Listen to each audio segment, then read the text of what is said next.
আমের সময় যদি আম মিষ্টি না খাওয়া হয় তাহলে কি ভালো লাগে? আর সেটা যদি বাড়িতে বানিয়ে খাওয়া যায় তাহলে তো দ্বিগুণ স্বাদের হয়। তার জন্য আমি এখানে হিমসাগর আম ৩ টে নিয়েছি। ২ টো আম নিয়ে আমি মিষ্টি করব না, একটা আম দিয়েই আমি মিষ্টি করব। আর ১ কিলো দুধের ছানা কাটিয়ে নিয়ে নিয়েছি। এখানে একটা আমের পুরোপুরি পাল্সটা বার করে নেব।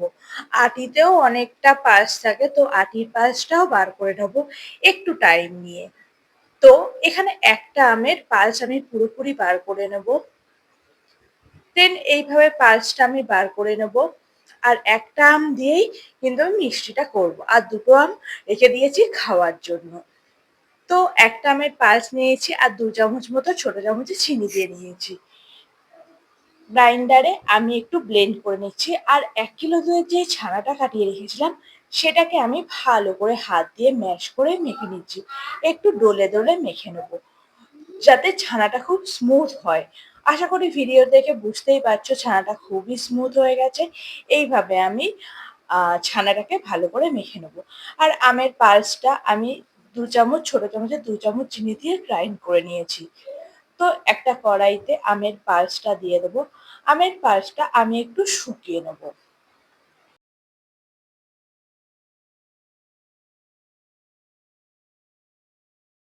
এইভাবে আমের পাল্সটাকে পুরোটা শুকিয়ে নিতে হবে। আমের পাল্পটা শুকাতে শুকাতে কালারটা চেঞ্জ হয়ে একটু ডার্ক চলে আসবে। এবার আমি ছানা যেটাকে হাতে করে ম্যাশ করে রেখেছিলাম সেটা দিয়ে দিয়ে আমের পাল্পটার সাথে ভালো করে নাড়িয়ে চাড়িয়ে মিশিয়ে নেবো একটু টাইম নিয়ে। এবার এইভাবে মিশাতে মিশাতে শুকিয়ে যাবে অনেকটাই ছানা আর আমের মিশ্রণটা। এই সময় আমি ৩ চামচ গুঁড়ো দুধ দিয়ে দেবো। আর ১ চামচ মতো ময়দা দিয়ে দেবো ছোট চামচে। যেই চামচে আমি গুঁড়ো দুধ দিয়েছি সেই চামচে ১ চামচ মতো ময়দা দিয়ে দেবো। এবার মেশাতে, মেশাতে পুরো এই মিশ্রণটা পুরো আঠালো হয়ে যাবে। আশা করি দেখে বুঝতেই পারছো কড়া থেকে ছেড়ে আসবে। এবার কি করব, আমি এটা পুরোপুরি ঠান্ডা না হওয়ার আগেই অল্প গরম থাকতেই কড়া থেকে নামিয়ে নেব। আশা করি দেখে বুঝতেই পারছো মিশ্রণটা কেমন আঠালো চটচটে হয়ে গেছে। এবার আমি নামিয়ে দেবো। একটা থালাতে আমি ঘি ব্রাশ করে রেখেছিলাম। এবার এই থালাতেই আমি নামিয়ে নেব মিশ্রণটা। হয়ে গেল না আমার আমের সন্দেশ। এই আমের সিজনে আমের সন্দেশ যদি বাড়িতে করে খাওয়া হয় খুবই ভালো লাগে। আর আমি খুন্তি দিয়ে সাইড দিয়ে মানে চৌকো শেপ করে নেব। এই সময় খুবই গরম, আলতো হাতে আমি চৌকো শেপ করে নেব। খুন্তি দিয়ে আর হাত দিয়ে চৌকো শেপ করে নেব। তো তোমরা যেরকম শেপের করতে চাও সেরকম শেপের করে নেবে। তো হয়ে গেল না আমার ম্যাঙ্গো কালাকাঁদ বা ম্যাঙ্গো সন্দেশ।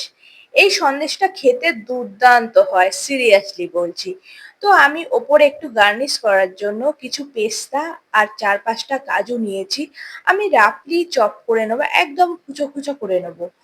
কুচো, কুচো করে নিচ্ছি ওপরে সাজাবো বলে। পুরো কুচো, কুচো করে নিয়ে আমি ওপরে সাজিয়ে দেবো। তাহলে কি বলতো মিষ্টিটা খেতেও ভাল লাগবে আর দেখতেও সুন্দর লাগবে। ওপরে সাজিয়ে দেবো, সাজিয়ে একটু হাত দিয়ে চেপে, চেপে দেবো। তাহলে কি হবে মিষ্টি যখন সেট হবে তখন এই বাদামের কুচিগুলো ওপরে খুব সুন্দর সেটে থাকবে আর খুব সুন্দর ফ্লেভার আসবে। সিরিয়াসলি বলছি। এইভাবে আমি মিষ্টিটা ঠান্ডা করে নেব। ঠান্ডা করে নিয়ে ২ থেকে ৩ ঘন্টার জন্য ফ্রিজে সেট করতে রেখে দেবো। হয়ে গেল আমার ম্যাঙ্গো মিষ্টি। খুবই টেস্টি হয় খেতে, সিরিয়াসলি বলছি। তো চলো এবার আমি কেটে দেখিয়ে দিই। এই আমের সিজনে তোমরা কারা, কারা এই ম্যাঙ্গো মিষ্টিটা খেতে ভালোবাসো আমাকে কমেন্টে অবশ্যই জানাবে। আর যদি তোমরা ফেসবুক থেকে দেখে থাকো পেজটাকে ফলো করে রাখার অনুরোধ রইল। আর যদি তোমরা ইউটিউব থেকে দেখে থাকো তাহলে চ্যানেলটাকে সাবস্ক্রাইব করে রাখার অনুরোধ রইল। বাড়িতে খাবো বলে তার জন্য একটু বড় সাইজের করে কাটছি। আর খেতে কিন্তু দুর্দান্ত হয়, সিরিয়াসলি বলছি। তোমরা একবার ট্রাই করে দেখো বাড়িতে। এই মিষ্টিটা কত খেতে দুর্দান্ত লাগে আর দারুণ টেস্টি হয়, পুরো ম্যাঙ্গো ফ্লেভারের। চলো আজকের মতো টাটা, নেক্সট ভিডিও নিয়ে দেখা হচ্ছে খুব শিগগিরই।